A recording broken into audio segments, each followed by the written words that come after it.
Como que você faz para aparecer numa revista ou fazer uma entrevista na televisão? Pequenas empresas, grandes negócios, 2 vezes. Você S.A. também, uma matéria nossa. Revista da Gol. Fiz uma entrevista na Record. Nesse vídeo aqui, eu separei para vocês 2 aspectos. O primeiro é um aspecto prático, de como que funciona esse mundo de relacionamento com esses veículos de mídia. E um outro aspecto é mais vivencial, que é como que você se prepara e se protege também dos eventuais problemas que podem acontecer, porque acredite em mim, eles acontecem.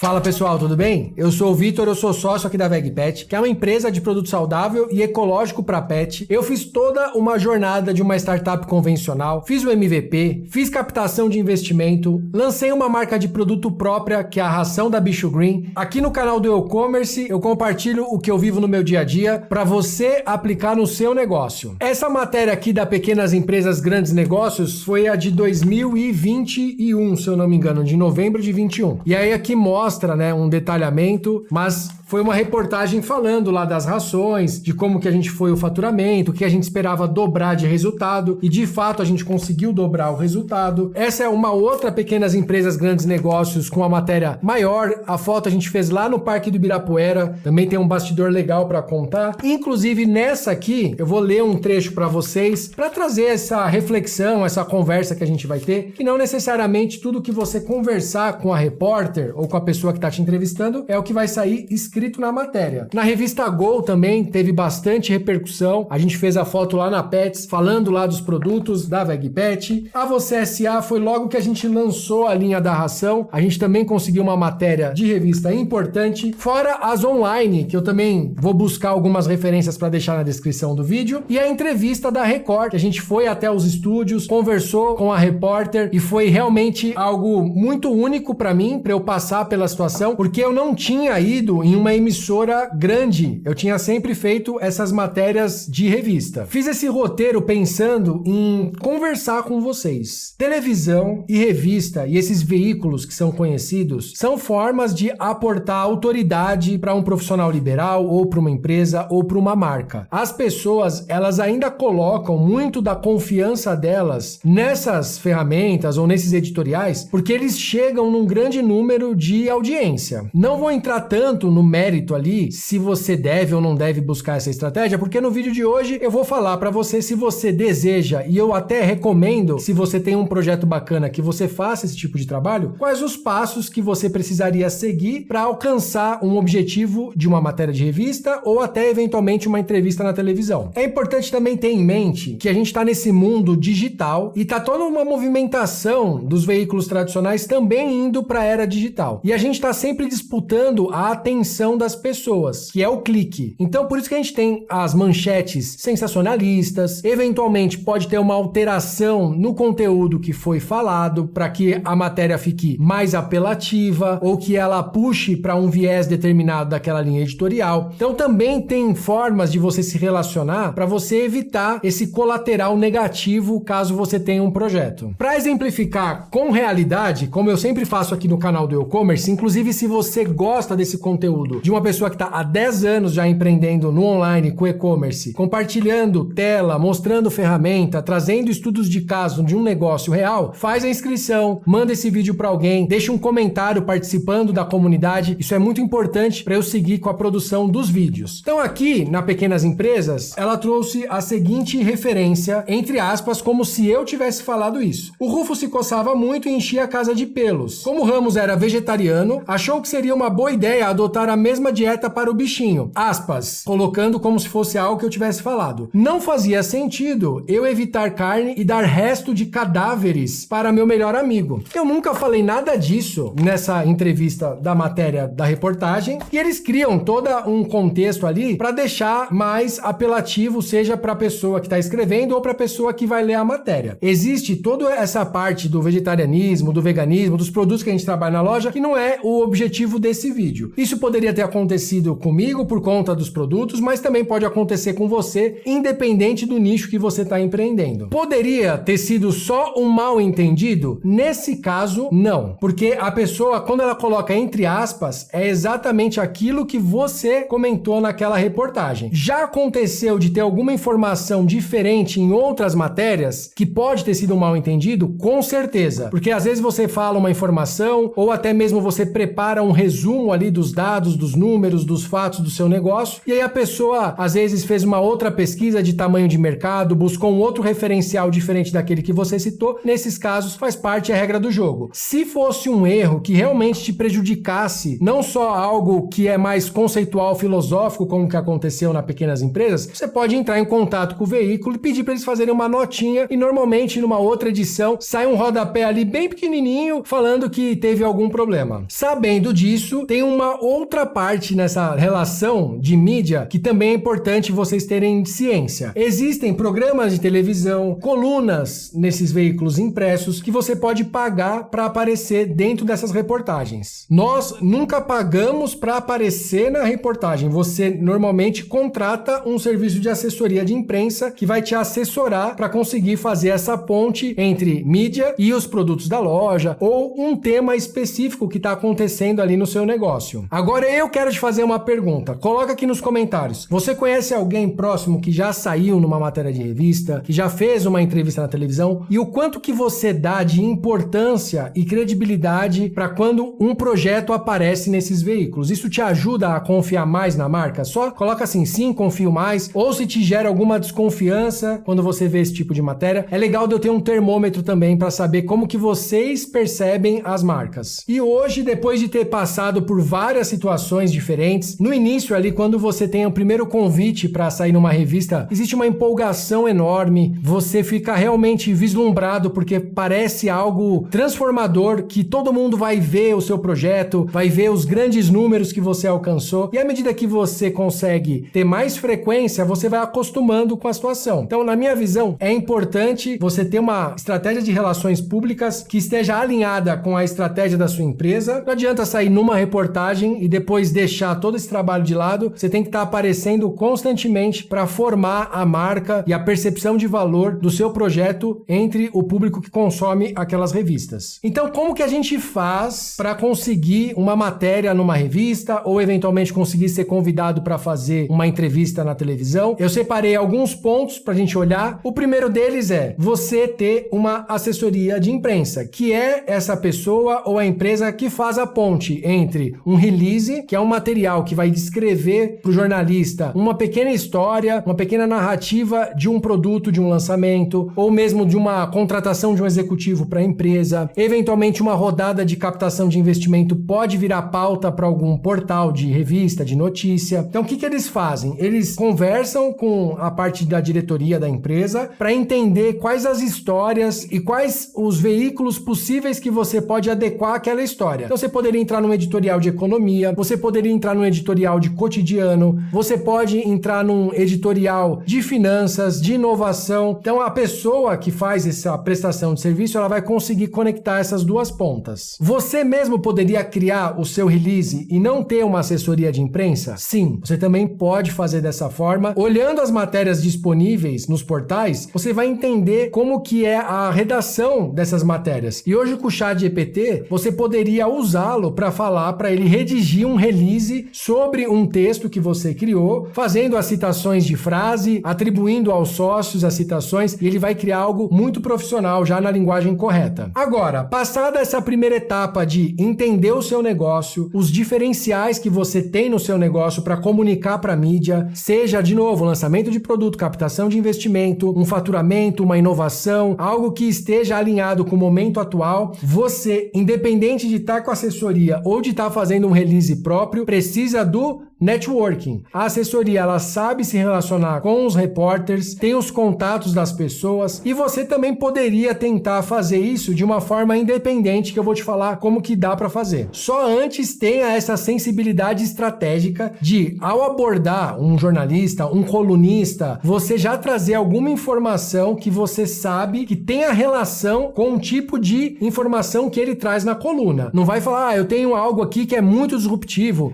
tô criando um novo Facebook, eu tô fazendo uma grande inovação. A pessoa ela vai só te ignorar e aí você vai queimar ali um potencial contato. Sua lição de casa: olha as colunas de revistas online ou de matérias de jornais ou até das entrevistas que tem na televisão, entenda qual é a pauta que está sendo colocada e vai no Twitter, você pode encontrar essas pessoas, faz uma abordagem falando, olha, eu tenho um projeto relacionado com a pauta do programa que eu vi no dia tal, falando sobre o assunto Y, e eu gostaria de mostrar para você um release sobre o meu projeto. Você sim pode ter a chance de conseguir que a pessoa te dê abertura, ou não, ela vai simplesmente não te responder e faz parte do processo. Lembrando que uma matéria numa revista ou uma entrevista numa televisão não vai mudar a sua vida. Talvez hoje em dia você ir num podcast pode te trazer uma visibilidade também bacana. Se você é uma pessoa que trabalha na parte online, com influência digital, outras pessoas vão conhecer. Talvez possa ter um caminho parecido com esse de assessoria de imprensa. Só cuidado com o tipo de mídia que você está colocado. Se você for num podcast que tem uma fluidez de conversa e começar a se posicionar de uma forma de entrevista, as chances são que saia uma conversa chata e aí você não vai ser mais convidado por outros locais. Ou então, se você for numa entrevista completamente despreparado do assunto, também pode ser que você fique mais nervoso e aí você não consiga conduzir de uma forma apropriada. Quando você receber esse tipo de convite, seja para fazer por WhatsApp, por telefone, ou por e-mail, ou mesmo na gravação do estúdio, pergunta para a pessoa que está fazendo essa ponte se existe uma pauta, como que vai ser a dinâmica do dia, se você pode levar alguém para fazer captura de imagem sua para você usar nas redes sociais. Tudo isso faz parte da preparação para o grande dia. Nas entrevistas de WhatsApp, de telefone, para evitar que saia algo que você não falou dentro de algum desses portais, você também pode questionar se é ok gravar aquela conversa. Pode explicar que já aconteceu com você numa grande revista, de distorcerem um pouquinho das coisas que você falou, e aí eventualmente as pessoas vão perceber isso como algo ruim, ou as pessoas vão falar, ok, pode gravar esse material. Na minha experiência, eles não gostam muito quando a gente faz esse tipo de abordagem querendo gravar as conversas. Agora é a sua vez de entrar em campo, monta o teu release, usa outras referências, usa o chat para ajudar a escrever o texto na linguagem correta, faz uma lista de jornalistas ou de colunistas que são relacionados com a pauta que você tem e aquele tema que você quer abordar, manda os contatos, faz como se fosse uma abordagem de vendas, faz o follow-up, tenta de alguma forma criar uma espécie de relacionamento e depois volta aqui e me conta se deu certo de você aparecer em alguma revista. Curtiu o vídeo de hoje? Faz a sua inscrição, manda ele para alguém. Se você ficou com alguma dúvida, coloca aqui nos comentários. Se você quer apoiar o projeto do e-commerce, o link para se tornar membro tá aqui na descrição. Lembrando que todos os membros têm prioridade nas respostas dos comentários. Os membros, makers e partners podem sugerir temas para novos vídeos e é uma forma que eu encontrei de gerar essa comunidade de pessoas que querem ter negócios enxutos e lucrativos, que eu não dependa tanto do algoritmo do YouTube para criar os temas e a gente vai se ajudando e se apoiando e esse projeto cresce. E eu vou deixar duas sugestões aqui nos cards finais. Uma é a playlist Negócio do Zero, que a gente faz todo o passo a passo da construção de um negócio, e um vídeo também falando como que você consegue chegar em 10 mil reais de lucro dentro de uma operação, com planilha, com pé no chão, com planejamento. Tenho certeza que você vai gostar. A gente se vê no próximo vídeo.